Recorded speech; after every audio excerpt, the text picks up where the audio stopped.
Bismillahirrahmanirrahim. Assalamualaikum warahmatullahi wabarakatuh. Alhamdulillahirabbil alamin. Wal aqibatu lil muttaqin wa la 'udwana illa 'alal zalimin. Asyhadu an la ilaha illallah wahdahu la syarika lah. Ilahul awwalin wal akhirin. Wa asyhadu anna Muhammadan abduhu wa rasuluhu an-nasihul amin. Sallallahu alaihi wa ala alihi wa ashabihi ajma'in, amma ba'd. Jemaah sekalian, kaum muslimin wal muslimat, rahimani wa rahimakumullah. Kita bersyukur kepada Allah Subhanahu wa taala di waktu yang mulia ini, di waktu yang agung, terlebih lagi di sore hari di Yaumul Arafah, di hari Arafah. Tentu kita semua sudah mengetahui bahwa Nabi SAW pernah mengingatkan kita akan agungnya hari ini. Nabi SAW bersabda, tidak ada satu hari yang dimana paling banyak punggung-punggung itu diselamatkan dari api neraka Allah Subhanahu wa taala kecuali di hari Arafah. Hari yang dimana Nabi SAW menganjurkan kepada kita semua untuk memperbanyak doa. Jemaah sekalian yang dimuliakan oleh Allah Subhanahu wa taala, setiap tahunnya kita dengarkan takbir menggema di seluruh dunia di hari Dzulhijjah, terkhusus di hari yang besok insyaallah ta'ala kita berada di dalamnya, Yaumun Nahar, yang kata Nabi SAW, sebaik-baik hari adalah hari nahar, hari sembelihan. Setiap tahunnya telinga ini tidak bosan mendengarkan kisah. Hati ini tidak pernah berhenti merindukan kisah itu, gembira dengan mendengarkan kisahnya. Kisah pengorbanan seorang Nabiullah, kisah pengorbanan sang pecinta kepada yang dicintainya, kisah pengorbanan sang kekasih kepada kekasihnya, yaitu Ibrahim alaihissalam. Setiap tahun di hari Idul Adha kisah ini kita dengarkan, jemaah sekalian. Sebab ini kisah dalam Al-Quran Allah Subhanahu wa ta'ala kisahkan. Sebenarnya pada hakikatnya Nabi Ibrahim alaihissalam tidak menyembelih anaknya, tapi Nabi Ibrahim alaihissalam menyembelih rasa kepemilikan itu. Nabi Ibrahim alaihissalam memberikan kita semua pelajaran bahwa cinta kepada Allah Subhanahu wa taala mengalahkan cinta kepada siapapun juga. Anak yang dia minta dalam doanya, Rabbi habli minas sholihin, Rabbi habli minas sholihin, ya Allah, anugerahkanlah aku anak yang saleh. Disebutkan dalam sejarah sekitar 80 tahun lebih beliau menanti seorang anak. Ketika Allah Subhanahu wa taala memberikan anak itu, Allah kabulkan doanya. Kata Allah, falamma balagha ma'hu sa'ya, ketika anak itu sudah sampai di umur sa'ya, umur Yang kata ahli tafsir, sa'ya itu umur yang sudah beri manfaat kepada orang tuanya, umur yang sudah bisa bantu orang tuanya. Anak, memang anak, tetapi sudah bisa bermanfaat kepada orang tuanya, sudah bisa disuruh-suruh, sudah bisa bantu pekerjaan orang tuanya. Tibalah ujian itu dengan kisah yang semua kita ketahui. Nabi Ibrahim, jemaah sekalian, betul panutan. Allah Subhanahu wa taala berfirman, "Wa idzi batala Ibrahim rabbuhu bikalimatin fa'tammahunna." Ketika Allah menguji Nabi Ibrahim dengan beberapa perintah, beberapa kalimat, bukan cuma menyembelih anaknya Ismail. Banyak kalimat-kalimat perintah-perintah yang Allah perintahkan kepada Nabi Ibrahim. Nabi Ibrahim tidak hanya melaksanakan perintah itu, tapi kata Allah, fa'tammahunna. Bahkan Nabi Ibrahim menyempurnakan perintah itu, jadi pelaksanaannya sempurna. Ada orang diperintahkan sama bosnya, atasannya, orang tua, perintah anaknya, dilaksanakan perintah ini tapi kurang, mungkin dia tunda atau ada yang belum selesai. Ya, tapi Nabi Ibrahim alaihissalam kata Allah, wa idzi batala Ibrahim rabbuhu bikalimatin fa'tammahunna. Ketika Allah menguji Nabi Ibrahim dengan beberapa perintah, bukan sekedar melaksanakan, fa'tammahun. Nabi Ibrahim alaihissalam menyempurnakan perintah-perintah itu, jadi pelaksanaannya sempurna. Silahkan lihat kisahnya, baca sendiri kisah dalam Al-Quran, dalam surah As-Saffat. Tidak ada keraguan sama sekali, tidak ada penawaran kepada Allah. Ya Allah, ini anak lama saya minta, lama saya tunggu, masa saya bisa beli? Tidak ada penawaran. Atau nanti sudah menikah, ada anaknya, tidak ada penawaran jemaah sekalian. Ini bentuk kesempurnaan melaksanakan perintah itu dari Nabi Ibrahim. Wajar jemaah sekalian, Allah berfirman, "Wattakhadallahu Ibrahim khalila." Allah menjadikan Nabiullah Ibrahim alaihissalam sebagai khalilah.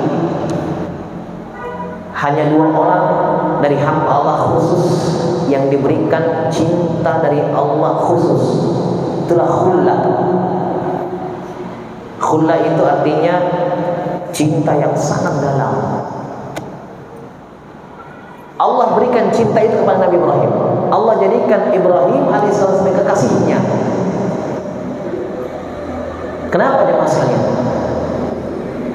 Karena Nabi Ibrahim alaihissalam adalah orang yang paling sempurna membuktikan cintanya. Al-jaza min jinsil amal. Nabi Ibrahim alaihissalam orang yang paling sempurna membuktikan cintanya kepada Allah. Ingat, laisa sya'nu an tuhib, innama sya'nu an tuhab. Ulama mengatakan bukan perkara itu bagaimana kita mencintai Allah. Maksudnya kalau mengaku-ngaku semua orang bisa, tapi yang dicari adalah bagaimana Allah mencintai kita. Apakah Allah membalas cinta itu? Nabi Ibrahim alaihissalam cinta kepada Allah, dia buktikan cinta itu, dia korbankan. Dia sembelih rasa kepemilikannya. Ini anakku, ini saya tunggu berapa tahun, dia hilangkan. Kenapa? Bentuk cintanya kepada Allah, karena Allah yang perintahkan. Maka Allah Subhanahu wa taala berikan, Allah balas cinta itu dengan sempurna. Bukankah Allah berfirman dalam ayatul kursi, Nabi kita bersabda, Allah berfirman, man atani yamshi ataitu harwalah. Bukhari Muslim ayatul kursi. Kata Allah, siapa yang mendatangiku dengan berjalan kaki, ataitu harwalah, saya mendatanginya dengan berjalan cepat, agak lari. Siapa yang bersegera kepada Allah Subhanahu wa taala. Di sini maknanya datang kepada Allah yaitu melaksanakan perintah-perintahnya, menjauhi larangannya. Hanya Allah bahasakan dengan berjalan kaki atau berjalan karena banyak-banyak ibadah itu berjalan.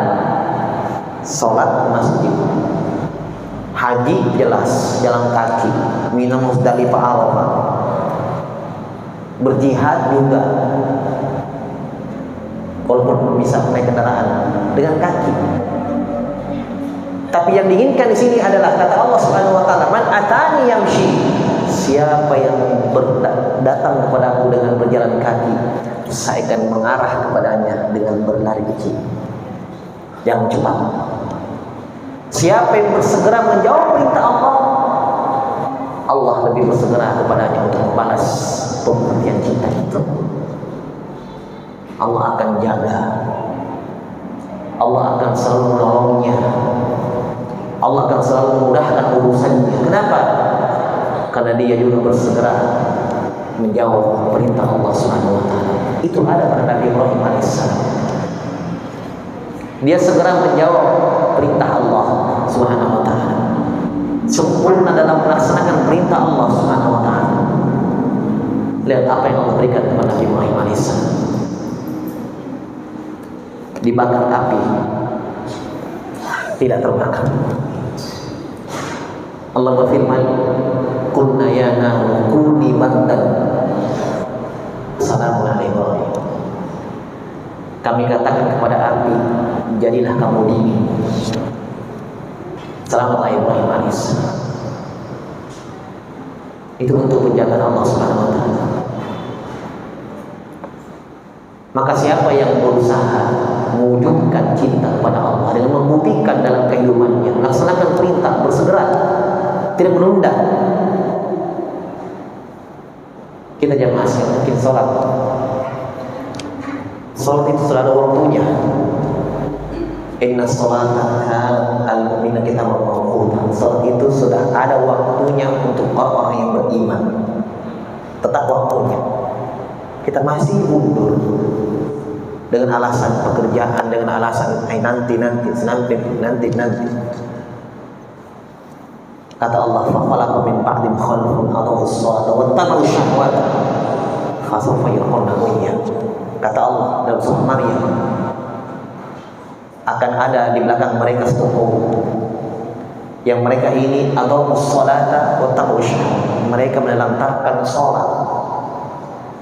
Apa artinya melantarkan salat di sini?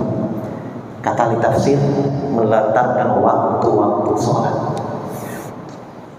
Dan mereka mengikuti syahwatnya, mengikuti hawa nafsunya. Maka ini amalan jamaah sekalian bukan perkara yang menunjukkan bersegera dalam perintah Allah. Bukan. Salat ini tiangnya agama. Yang kata Nabi, awwalu ma yuhasabu bil abdi yaumil qiyamah shalah. Yang paling pertama dihisab, dihitung, diperiksa pada hari kiamat akan amalannya hamba dan salatnya.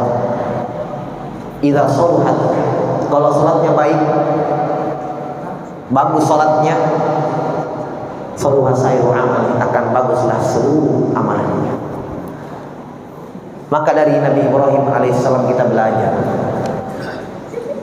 bagaimana mendahulukan cinta Allah Subhanahu wa ta'ala daripada cinta kepada selainnya. Kita tidak dilarang mencintai selain Allah. Cinta orang tua, cinta anak, istri, suami, ini cinta tabiat. Bahkan Allah yang membaginya kepada manusia. Ada hadis bunyinya begini. Allah memiliki 100 rahmat. Allah memiliki 100 rahmat. Bukan sifat rahmat Allah cuma 100, tapi ada yang Allah siapkan dari 100 rahmat. Satunya dari 100 ini, satu Allah Subhanahu wa taala bagi kepada seluruh makhluk. Disinilah binatang buas tidak memangsa anaknya. Orang tua merahmati bayinya. Seorang anak yang kuat merahmati ibunya yang sudah tua. Suami merahmati istrinya, menyayangi istrinya. Ini satu rahmat Allah yang Allah bagi. Ya, satu rahmat Allah yang Allah bagikan kepada makhluk, termasuk sebab cinta mencintai, tabiat manusia. Kata Nabi sallallahu alaihi wasallam, 99-nya di mana? 99-nya Allah simpan rahmat itu untuk orang-orang beriman di dalam surga. Masya Allah. Ini satu saja sudah bisa ukur dalamnya ini rahmat kasih sayang Allah. Ini satu saja kita bisa ukur. Kata Nabi, "Lallahu arhamu bi ibadi." Allah lebih menyayangi hambanya. Lihat. Allah lebih menyayangi hambanya daripada kasih sayang seorang ibu yang kehilangan anak bayinya. Ini Nabi perumpamakan. Ibu ini mencari anak bayinya yang hilang. Dia dapatkan anak bayinya sedang disandera, ditawan. Dia temukan anaknya, dia dekap anaknya, dia susui. Kata Nabi SAW, Allah lebih merahmati hambanya daripada rahmatnya ibu ini kepada anaknya. Kita tidak bisa ukur bagaimana kasih sayang Allah Subhanahu wa taala. Jadi kita mencintai orang yang kita cintai itu bukan aib, bukan perkara yang tercela dan dilarang. Paham ya? Cinta harta, siapa yang tidak cinta harta? Siapa yang tidak suka dikasih uang, tempat tinggal, kendaraan? Kita suka. Itu hal yang wajar, tidak tercela, dan sekali lagi bukan aib. Tapi yang aib, kullu aib, yang merupakan aib dan celaan adalah ketika kecintaan kita kepada itu semua, harta, anak-anak, istri dan keluarga, orang tua, itu kita dahulukan, lebih dahulukan daripada cinta kepada Allah. Bentuknya gimana? Kita lebih memilih membahagiakan mereka, mendahulukan permintaan mereka, mendahulukan apa yang mereka inginkan dari kita, walaupun dengan melanggar perintah Allah. Paham? Berarti kita tidak peduli mau Allah murka, mau Allah marah, yang penting istri, suami, keluarga senang. Tidak begitu. Kalau mendahulukan cinta Allah, buktikan, dahulukan perintah Allah Subhanahu wa taala, siapapun dia. Perintah Allah lebih dijunjung tinggi di atas kepala. Tidak ada yang mengalahkan itu. Kalau memang betul-betul cinta kepada Allah Subhanahu wa taala, dahulukan perintahnya, tinggalkan larangan Allah Subhanahu wa taala. Walaupun hati ini condong kepadanya, hati ini condong kepada harta, hati ini condong kepada apapun di dunia ini, ketika Allah melarangnya, yang masalah itu tinggalkan. Wa ma ataakum rasul fakhudhuhu wa ma nahakum anhu fantahu. Apa yang Allah larang untuk kalian, apa yang Nabi itu bawa untuk kalian, jelaskan kepada kalian, datangkan kepada kalian, ambillah kalian, kata Allah. Dan apa yang Nabi larang untuk kalian, tinggalkanlah. Ibadah kurban jamaah sekalian, mungkin di antara kita sudah mempersiapkan sudah ada kambing, sudah ada sapi. Jangan pernah merasa keluar lagi uang, berkurang misal doa. Tidak ada. Kata Nabi SAW, yaqulu ibnu Adam mali mali. Anak cucu Adam mengatakan hartaku, hartaku. Kata Allah, kata Nabi SAW, celaka mereka. Wahai anak cucu Adam, kata Nabi SAW, tidak ada untuk kalian harta kalian kecuali 3. Kata Nabi, apa yang kalian makan dan minum hingga habis, dan apa yang kalian pakai sampai usang, pakaian masuk dalamnya tempat tinggal kendaraan, dipakai sampai selesai. Dan kata Nabi, dan apa yang kalian sedekahkan di negeri akhirat untuk kalian, itu hakikat harta yang kita miliki. Jadi para ulama ketika mendefinisikan rezeki, kata mereka rezeki itu ma yantafi'u lil badan. Rezeki untuk badan yang kita bahas dengan rezeki, ya, apa yang termanfaatkan untuk badan. Berarti kan apa yang disebutkan tadi, makan, minum, ya, kita manfaatkan. Pakaian, kita manfaatkan, terasa manfaatnya. Tempat tinggal. Nabi isyaratkan apa yang tersimpan, di tabungan, di saldo, kita perlu manfaatkan. Kita baru punya hak kepemilikan, belum ada manfaat yang kita rasakan. Kenapa? Pakaian kita 5 lembar, 1 kita pakai. Motor 5, 1 kita pakai. Nggak mungkin 5 motor kita pakai, ke pasar 5-5-nya kita pakai 1. Rumah 3, 2 kosong, 1 kita tinggali. Kita nggak manfaatkan. Berarti bisa jadi untuk ahli waris kita meninggal besok, dia manfaatkan. Makanya Nabi katakan, berarti hakikat rezekimu, hakikat hartamu cuma 3, kata Nabi. Apa yang kamu makan habis, apa yang kamu manfaatkan, pakaian sampai usang, dan apa yang kalian sedekahkan, ini tersimpan. Jadi jangan berpikir uang yang keluar pakai beli sapi, pakai beli kambing akan hilang. Tersimpan ya mas. Itu hakikat harta kita, termanfaatkan.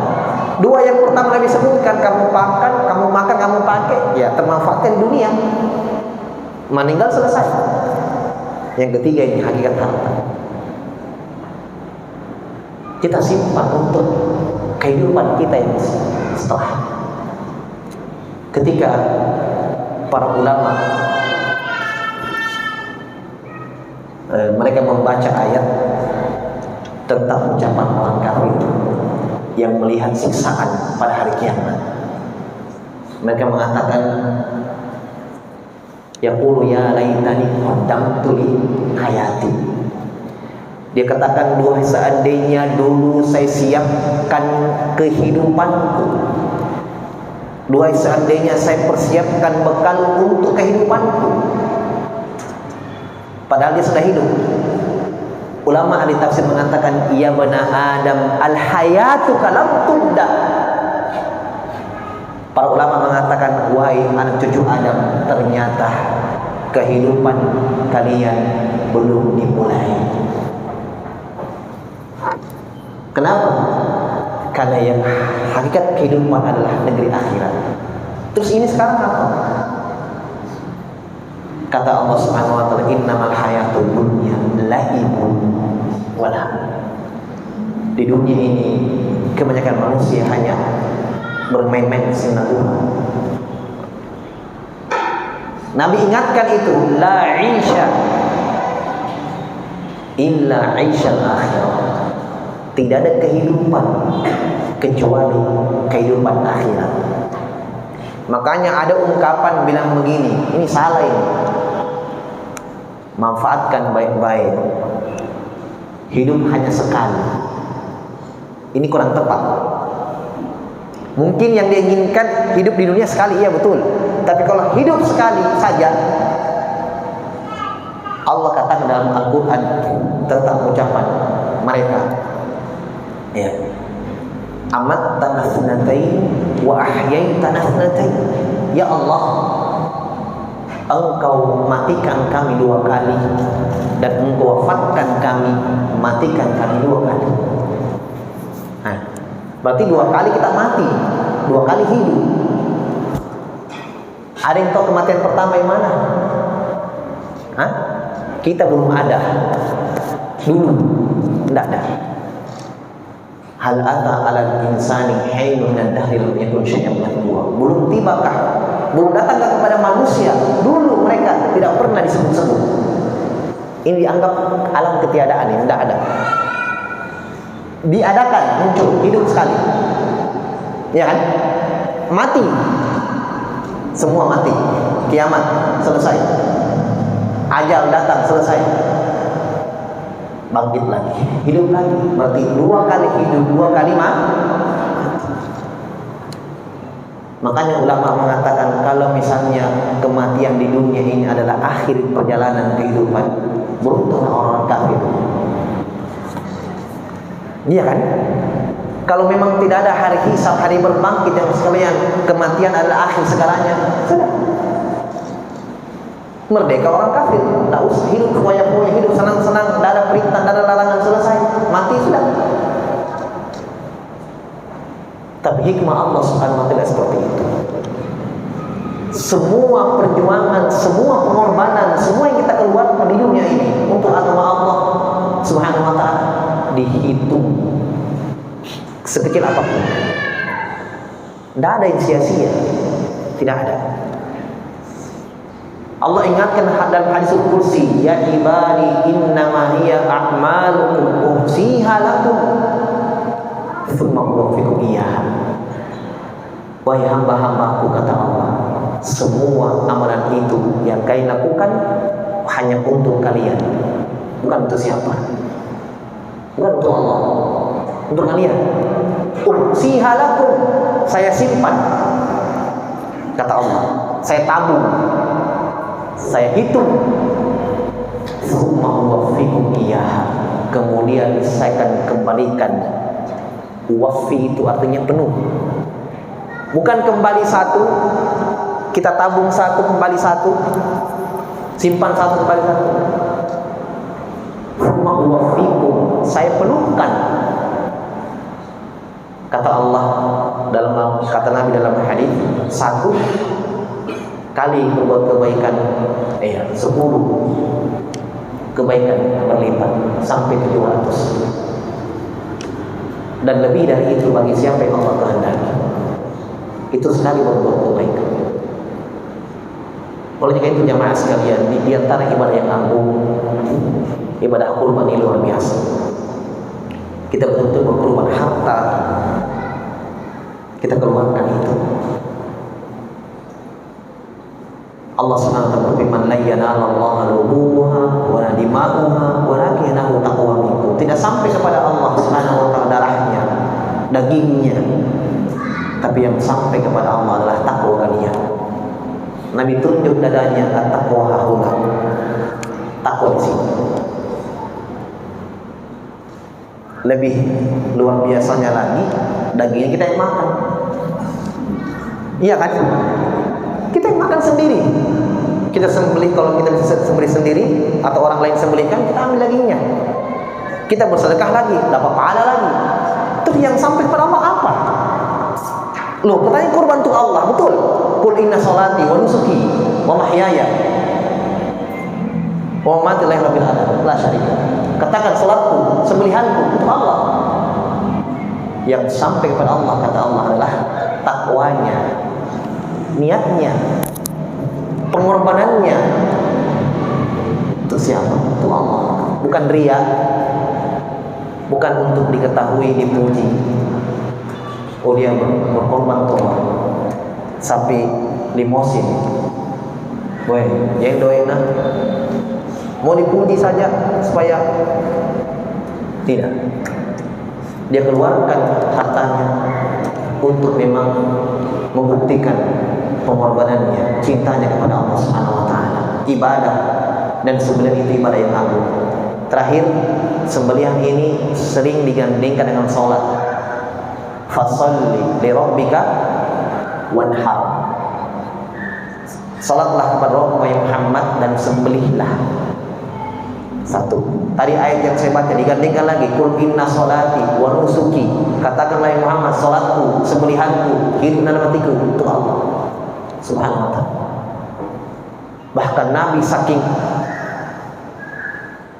beliau anggap agungnya ini sembelihan, dalam hadits riwayat beliau sembelih ontanya, apa Nabi bilang? Ya Allah, taqabbal, terima ini dari Muhammad dan keluarganya dan umatnya yang masih hidup dan yang sudah meninggal. Dia ikutkan umatnya, mungkin ada yang tidak mampu berkorban. Dia ikutkan umatnya juga. Beliau sembelih, dia sebut ini, terima ini ya Allah dari Muhammad dan keluarganya, ikut keluarganya. Nah ini di sini boleh. Kepala keluarga beli kambing, kalau dia mampu sapi, ikutkan anak istri, keluarga. Yang sudah meninggal Ustaz, boleh sekedar diikutkan. Paham? Sekedar diikutkan boleh. Tapi kalau untuk khusus sudah meninggal, jangan. Karena Nabi tidak pernah khususkan Hamzah yang sudah meninggal pamannya, Khadijah sudah meninggal duluan daripada Nabi, tidak pernah dikhususkan untuk Khadijah, untuk Hamzah. Tapi kalau diikutkan, boleh. Ikutkan boleh. Maka jemaah sekalian yang dimuliakan oleh Allah Subhanahu wa taala, ibadah kurban ibadah yang agung. Salah satu ibadah yang membuktikan dari kita pembuktian cinta dan pengorbanan ibadah kepada Allah Subhanahu wa taala. Sebentar lagi kita mungkin semua atau kebanyakan kita berpuasa. Sebentar lagi kita berbuka, masuk waktu maghrib. Mungkin dulu yang saya sampaikan, lebih dan kurangnya mohon dimaafkan. Semoga Allah Subhanahu wa taala memberikan kepada kita semua taufik dan hidayahnya untuk melaksanakan ibadah, dan besok di hari yang ke-10 dari Dzulhijjah masih termasuk 10 hari yang afdal, di hari-hari terbaik di dunia. Inna walillahi wal qadiru alaihi subhanallahi wa bihamdihi asyhadu an la ilaha illa anta